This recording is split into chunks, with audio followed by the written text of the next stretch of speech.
Olá, tudo bem? Eu vou falar com você agora sobre Provérbios capítulo 2, tá? Provérbios capítulo 2 é o texto da leitura deste domingo, tá? Então nós estamos usando aqui o plano de leitura Novo Testamento, Salmos e Provérbios. Durante a semana, nessa primeira semana do ano, estamos lendo Mateus, tá?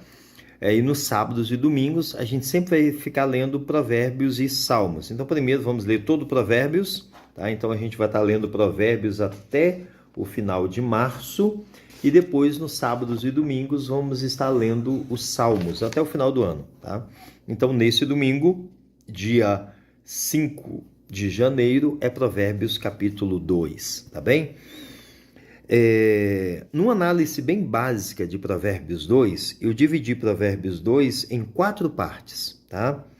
A primeira parte, do versículo 1 a 5, fala da busca da sabedoria, daquela pessoa que busca a sabedoria. Então, Salomão começa, né? Se você aceitar as minhas palavras e guardar no coração os meus mandamentos, se der ouvidos à sabedoria e inclinar o coração para o discernimento, se clamar por entendimento, por discernimento gritar bem alto, se procurar a sabedoria como se procura prata e buscá-la como quem busca ouro, então você entenderá o que é temor ao Senhor e achará o conhecimento de Deus, tá?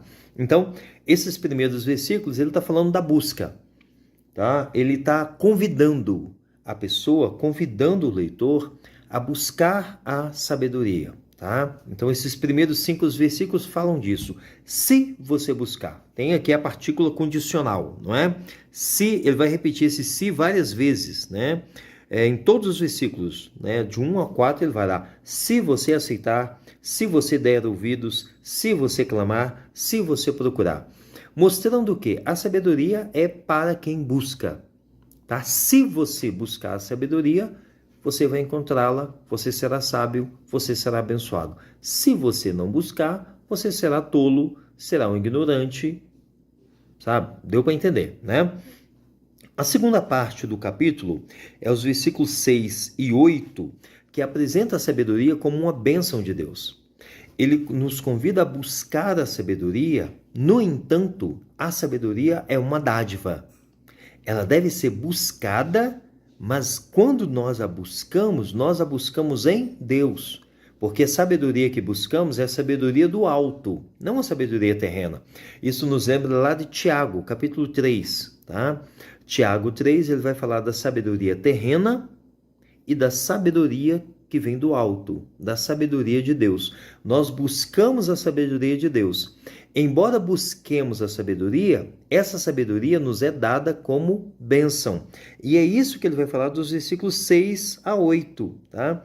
Então, no verso 6, pois o Senhor é quem dá a sabedoria, tá? Você deve buscá-la? Sim, mas ela não é adquirida pela sua força, pela sua habilidade, pelo seu intelecto. A sabedoria é dada por Deus. Então, os versos 6 a 8 apresentam a sabedoria, o entendimento, o discernimento, o bom senso como bênção de Deus. A terceira parte do capítulo é os versículos 9 e 10, que apresenta a promessa da sabedoria. Por que você deve buscar a sabedoria? Porque, versos 9 e 10, então você entenderá o que é justo, direito e certo, e aprenderá o caminho do bem, pois a sabedoria entrará em seu coração e o conhecimento será agradável à sua alma. Você percebe que aqui,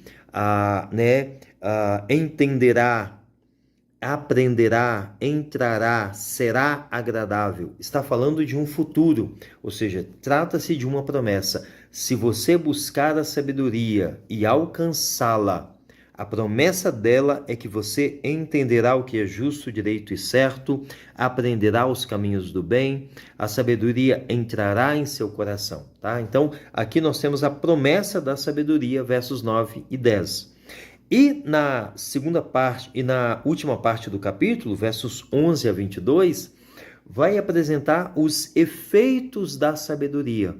E aí ele vai dar aqui 3 exemplos, tá? Então, primeiro, começa no verso 12. Na verdade, a promessa da sabedoria, eu fiz uma anotação errada aqui. A promessa da sabedoria é do verso 9 ao verso 11, tá bem? O bom senso guardará e o discernimento protegerá. tá? Então, até o verso 11, a promessa da sabedoria, tá? E a partir do verso 12, do 12 ao 22, temos os efeitos da sabedoria. E aí ele vai dar alguns exemplos práticos, tá? Vai dar basicamente 3 exemplos práticos. Ele vai começar dizendo: a sabedoria o livrará do caminho dos maus, dos homens, de palavras perversas. Então, primeiro ele vai mostrar como a sabedoria nos livra de problemas, nos livra de entrarmos em enrascadas, né? Nos livra do homem mau, daquele que faz maldades, que faz coisas erradas, que anda por veredas tortuosas, tá? A sabedoria não vai permitir que você se associe a essas pessoas. O segundo exemplo que ele vai dar é: a sabedoria te livra da mulher imoral, ou seja, mais uma vez evitando problemas para a sua vida, né? Verso 16 é o segundo exemplo. A sabedoria também o livrará da mulher imoral, da mulher pervertida que seduz com suas palavras, tá? Você não vai se envolver com a prostituta, você não vai se envolver com a mulher casada, tá? Você não vai se envolver com a mulher imoral, porque isso vai trazer problemas e desgraças para a sua vida, tá? Isso vai até o verso 19. Então, aqui nós temos os 2 primeiros exemplos mostrando do que a sabedoria te livra, tá? O terceiro exemplo é o que a sabedoria traz para a sua vida, o que a sabedoria faz acontecer na sua vida. A partir do verso 20, 21 e 22 é o terceiro exemplo, que é o exemplo positivo. A sabedoria o fará andar nos caminhos dos homens de bem e a manter-se nas veredas dos justos, pois os justos habitarão na terra. Tudo aqui do verso 11 ao 22, ele está falando dos efeitos da sabedoria. Por que a sabedoria é útil na nossa vida? E ele diz: ela te livra dos homens maus, ela não permite que você se associe a homens perversos, a homens pecadores, tá? A homens que trazem o mal e a desgraça.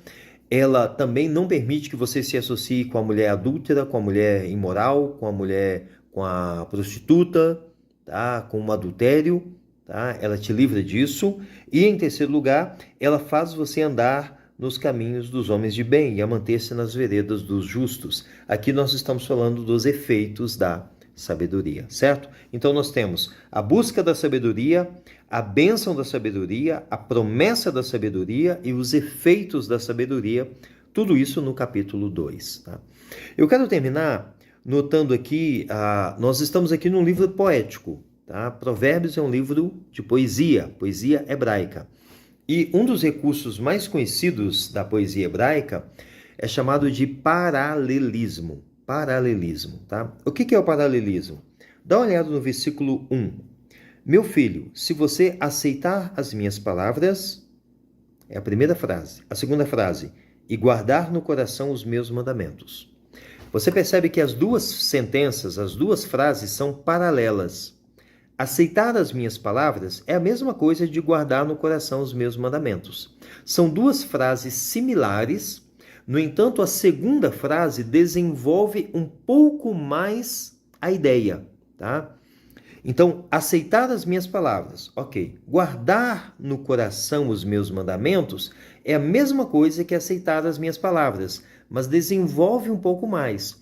Não é só aceitar por aceitar, é um aceitar mais profundo, é um aceitar que é guardar no coração as palavras. Então, essa técnica de fazer frases paralelas em que a segunda desenvolve a ideia da primeira é o chamado do paralelismo poético, né, do paralelismo da poesia hebraica.